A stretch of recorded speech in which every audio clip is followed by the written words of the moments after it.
Champions trophy के पहले match में कौमी टीम की मायूस कुन कारकर्दगी। न्यूजीलैंड ने पाकिस्तान को 60 रन से हरा दिया। पाकिस्तानी टीम 321 रन के ताक़ुब में 260 रन पर ढेर हो गई।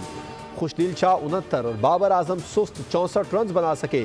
कप्तान मोहम्मद रिजवान 3 रन बनाकर आउट हुए। सऊद शकील ने 6 रन पर ब्रेक लगाई। फ़खर जमान ने 24 जबकि सलमान आगा ने 42 रन बनाए।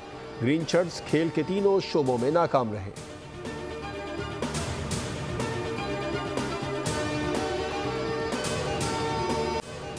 चैंपियंस ट्रॉफी के पहले ही मैच में पाकिस्तानी बॉलर्स का पोल खुल गया। कीवी बैटर्स के सामने तमाम ही बॉलर्स भीगी बिल्ली बन गए। हारिस रऊफ महंगे तरीन बॉलर साबित हुए। 10 ओवर्स में 83 रन दिए। शाहीन आफरीदी ने 68, नसीम शाह ने 63 रन दिए। न्यूजीलैंड ने सिर्फ 5 विकेटों पर 320 रन बना डाले।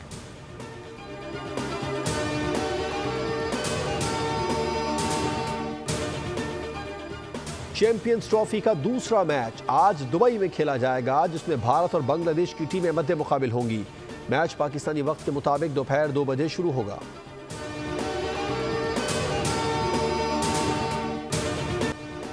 नेशनल स्टेडियम कराची में पाकिस्तान और न्यूजीलैंड के दरमियान खेले जाने वाले मैच से कबल पाक फजाइया के फ्लाइंग पास ने तमाशाइयों के दिल मोह लिए। इफ्तिताही तकरीब में सदर मुमलिकत आसिफ अली जरदारी मेहमान खुसूसी थे। उनके हमरा खातून अव्वल आसिफा जरदारी भी मौजूद थीं। चेयरमैन पीसीबी मोहसिन नकवी ने मोअज़्ज़िज़ मेहमान का खैर मकदम किया। कहा, चैंपियंस ट्रॉफी का इनेकाद पुरअमन और महफूज पाकिस्तान की जीत है। आज हर पाकिस्तानी का सर फ़ख्र से बुलंद है। पाकिस्तानी कौम ने साबित किया है कि वो क्रिकेट के दिलदादा हैं और क्रिकेट से मोहब्बत करते हैं।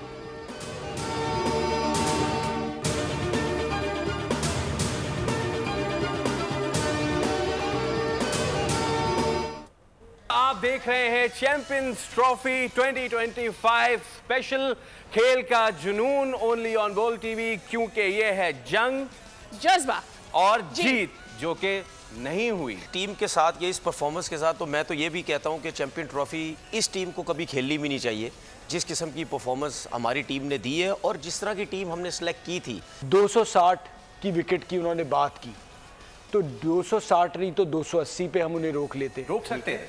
बात सारी ये है कि हम जो हमारे बड़े बड़े नाम हैं, बड़े बड़े प्लेयर्स हैं, वो डिलीवर नहीं कर रहे। जैसी परफॉर्मेंस टीम ने दी, उनको चैंपियंस ट्रॉफी खेलनी ही नहीं चाहिए। साबिक cricketer Tanveer Ahmed team performance पर बरस पड़े। बोल की खुसूसी ट्रांसमिशन खेल का जुनून में गुफ्तगू करते हुए तनवीर अहमद ने कहा, पाकिस्तानी टीम को टॉस जीतकर पहले बैटिंग करनी चाहिए थी। ट्राई नेशन सीरीज और चैंपियंस ट्रॉफी में बहुत फ़र्क है। फवाद मुस्तफ़ा ने कहा, आज बड़े क्रिकेटर्स डिलीवर नहीं कर सके। माजी में बड़े क्रिकेटर्स ने मैच जितवाए। सलमान अली आगा और ग्लेन फिलिप्स का मवाजना नहीं किया जा सकता।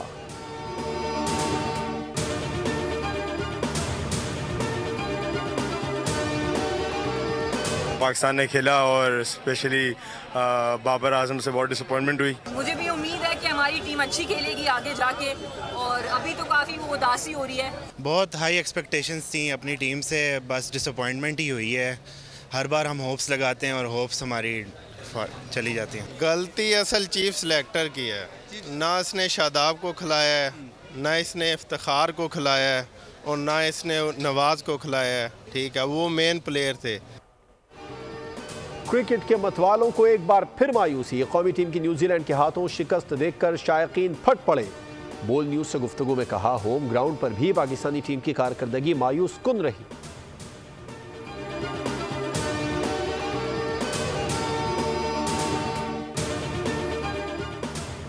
आईसीसी वनडे रैंकिंग जारी। पाकिस्तान के साबिक कप्तान बाबर आजम पहली पोजीशन से महरूम। 1 दर्जे तनज़्ज़ुल के बाद दूसरे नंबर पर चले गए। भारतीय क्रिकेटर शुभमन गिल ने वनडे रैंकिंग में टॉप पोजीशन संभाल ली। श्रीलंका के spinner Maheesh Theekshana one day bowling ranking में सबसे ऊपर।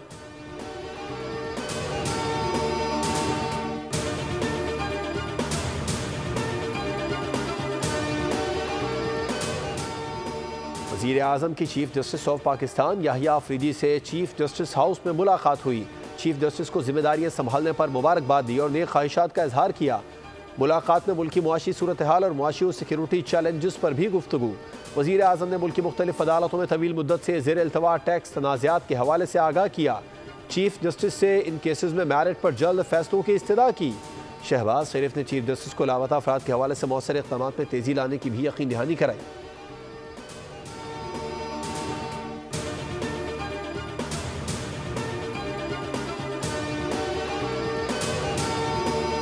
Army chief general Syed Asim Munir का बरतानिया का सरकारी दौरा।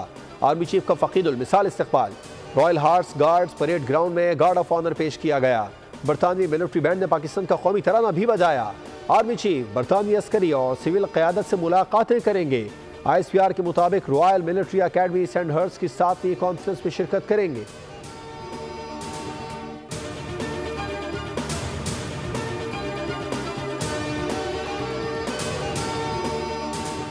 मुल्क की तारीख का सबसे बड़ा वजीर आजम रमजान रिलीफ पैकेज देने की तैयारियां।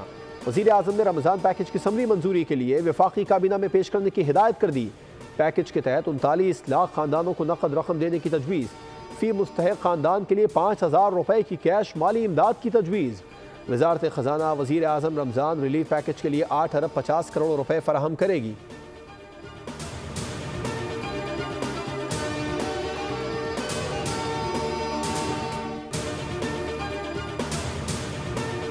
एक गिरोह संजीदा मुज़ाकरात और सियासी फ़ाहम तफ़हीम की सलाहियत नहीं रखता। मसनूई सियासी बहरान पैदा करने की कोशिश कामयाब नहीं होने देंगे। मुस्लिम लीग नून के सदर नवाज शरीफ की सेनेटर इरफान सिद्दीकी से मुलाकात में गुफ्तगू। कहा 2013 का तामीर और तरक्की का सफ़र जारी रहता तो आज IMF की ज़रूरत ना होती। अवाम अब किसी को तामीर और तरक्की के सफ़र में रखना डालने की इजाज़त नहीं देंगे।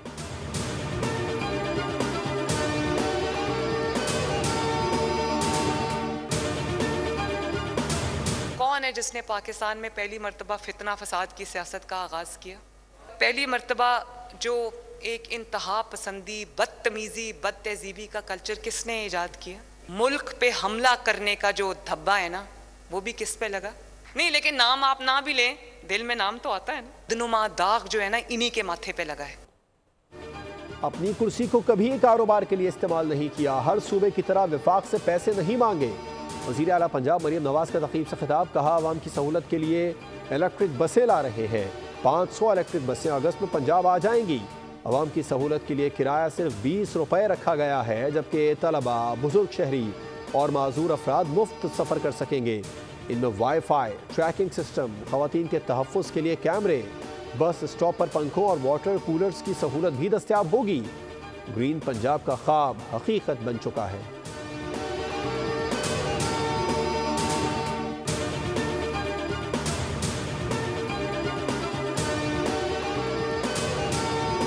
के बीच में लगाकर जिसकी कीमत है 8 से 10 करोड़ रुपए एकड़ की जमीन को 10 लाख रुपए एकड़ में दे दिया, वो भी डेफर्ड पेमेंट में, उधार में। 3-4 साल और 10 साल से कहानी चल रही है। 500 एकड़ और 200 एकड़, और वो 200 एकड़ का मैंने कहा कि मुझे फर्दर डिटेल्स दे दे। कराची बंदरगाह में जमीन के अलॉटमेंट में मेगा स्कैंडल का इंकशाफ। फैसल वाडा कहते हैं कराची पोर्ट की 40 अरब की जमीन 5 अरब में दे दी गई। 500 एकड़ की जमीन की मालियत वैल्यू 60 अरब से जायद है। 10 साल से कहानी चल रही है, किसी को कुछ पता नहीं। सारी अराजी हम SIFC को देंगे।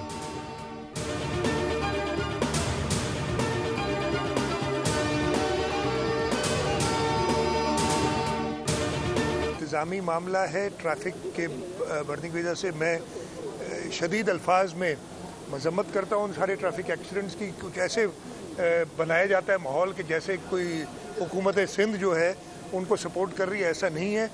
जहाँ भी एक्सीडेंट हुआ है नहीं होना चाहिए, मैं इसका कंडेम करता हूँ। ट्रैफिक हादसा की मजम्मत करता हुआ ऐसे तासुर दिया जाता है कि हुकूमत ऐसे लोगों को सपोर्ट कर रही है। ट्रैफिक हादसा के जिम्मेदार गिरफ्तार भी हुए। वज़ीर आला सिंध की सेहवन में मीडिया से गुफ्तगू। कहा वसाइल की कमी की वजह से तमाम मनसूबों पर एक साथ काम नहीं कर सकते। करप्शन किसी सूरत काबिल कबूल नहीं।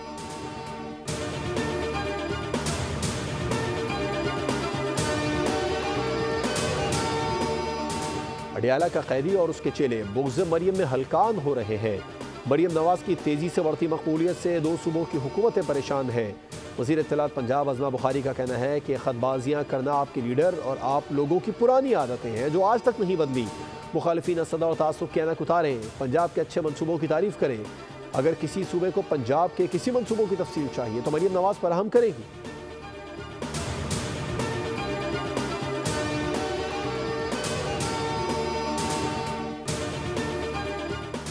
सुप्रीम कोर्ट अंडर ट्रायल नहीं है। अदालत ने आइन और कानून के मुताबिक फैसला करना है। फौजी अदालतों में सिविलियंस के ट्रायल के फैसले के खिलाफ इंट्रा कोर्ट अपील पर समाअत के दौरान जस्टिस अमीनुद्दीन खान का वकील लतीफ़ खोसा से मकालमा। रिमार्क्स दिए, सवाल तो हम सिर्फ मुख्तलिफ जाविये समझने के लिए करते हैं, हो सकता है हम आपके दलाइल से मुत्तफिक हों। जस्टिस जमाल मंदोखेल ने इस्तफसार किया कि आइन में कानून साजी करने पर कोई ममानियत है।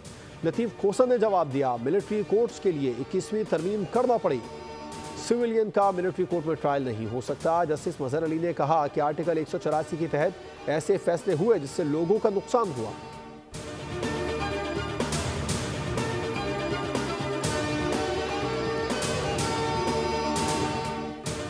वज़ीर इत्तलात सिंध शर्जील मेमन कहते हैं, सिंध में सिर्फ वही सड़कें खराब हैं जो विफाक ने बनाई हैं, बाकी सड़कें बहुत बेहतर हैं। सहाफ़ियों से बातचीत करते हुए कहा, तरक्की का पैमाना सड़कें नहीं होती बल्कि सेहत की सहूलतें होती हैं। पंजाब और दीगर सूबों से लोग इलाज कराने सिंध आते हैं, सिंध से कोई शख्स इलाज कराने दूसरे सूबे में नहीं जाता। पूरे पाकिस्तान में सिंध जैसा कोई एक सरकारी अस्पताल भी मौजूद नहीं।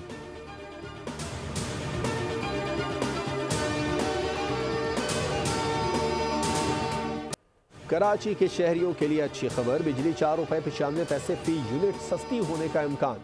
कि इलेक्ट्रिक ने बिजली की कीमतों में कमी की दरखास्त नेपरा में जमा करा दी। दरखास्त माहाना फ्यूल कास्ट की मद में जमा कराई गई। मंजूरी की सूरत में शहरियों को 4 अरब 94 करोड़ रुपए का रिलीफ मिलेगा। नेपरा में दरखास्त पर समाअत 26 फरवरी को होगी।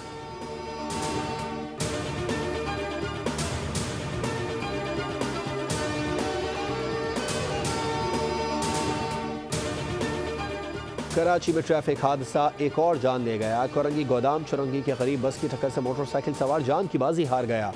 मुतवफ़्फ़ी की शनाख्त 25 साला अनस के नाम से हुई है।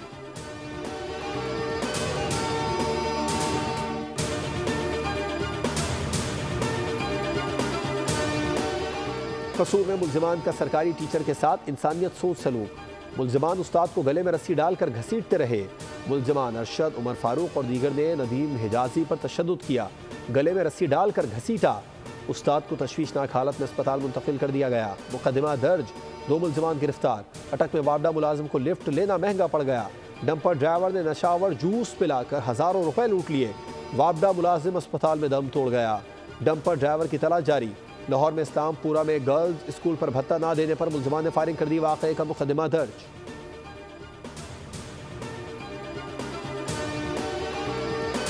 गरीब आवाम इसलिए रोका है, मेरे पास पौवा नहीं है, पैसा नहीं है भाई। पुलिस वाले कह रहे हैं हम, मैंने उसको बोला क्यों रोक रहा है भाई, तेरे पास मुराद अली शाह का ऑर्डर है। मुल्जिम अरमगान के वालिद के बदलते बयान, पहले अरबों की बातें की, फिर खुद को गरीब आवाम कह दिया। बोल न्यूज से गुफ्तगू में कामरान कुरैशी ने कहा, आम आदमी हूँ, गरीब आवाम हूँ, इसलिए रोका है।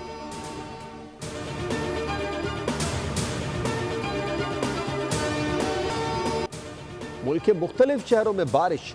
कराची में रात का मौसम औसम, दिन में सूरज आंखें दिखाने लगा। दर्जा हरारत 34 तक जा पहुंचा। पंजाब के शहरों साहिवाल, मुल्तान, झंग, विहाड़ी में बादल बरसे, जबकि बलूचिस्तान में कोयटा और सिब्बी में भी अबर बरसा। कश्मीर और तनाज़े के लिए यूक्रेन को ही मौरद इल्ज़ाम ठहरा दिया। अमरीकी सदर का कहना है कि यूक्रेन को जंग शुरू नहीं करनी चाहिए थी, यूक्रेन मुआहदा कर सकता था। यूक्रेन को 3 साल और उससे भी ज़्यादा वक्त मिला, ये मामला आसानी से हल हो सकता था।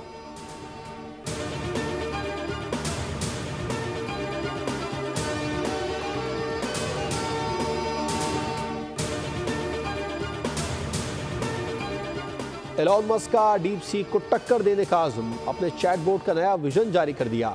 मस्क ने ग्रोक 3 को ज़हीन तरीन चैटबोट भी करार दे दिया।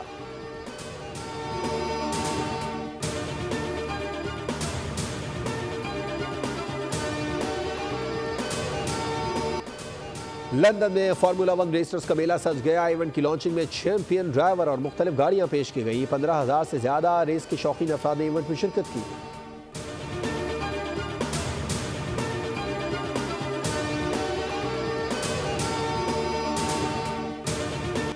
ड्रामा, एक्शन और थ्रिल से भरपूर फिल्म फ्रीकी टेल्स का ट्रेलर जारी कर दिया गया। फिल्म 4 अप्रैल को बड़े पर्दे की जीनत बनेगी।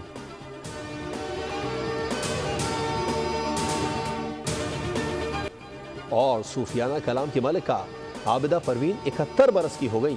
आबिदा परवीन ने वालिदा और मारूफ मौसीकार उस्ताद गुलाम हैदर से मौसीकी की तालीम हासिल की। आबिदा परवीन ने 1977 में रेडियो पाकिस्तान हैदराबाद से गुलकारी का आगाज़ किया।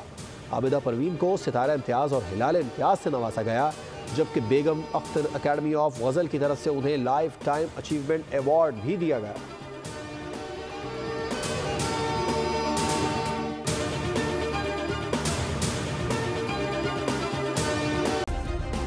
सब्सक्राइब करें और बेल दबाएं ताकि कोई खबर रह न जाए।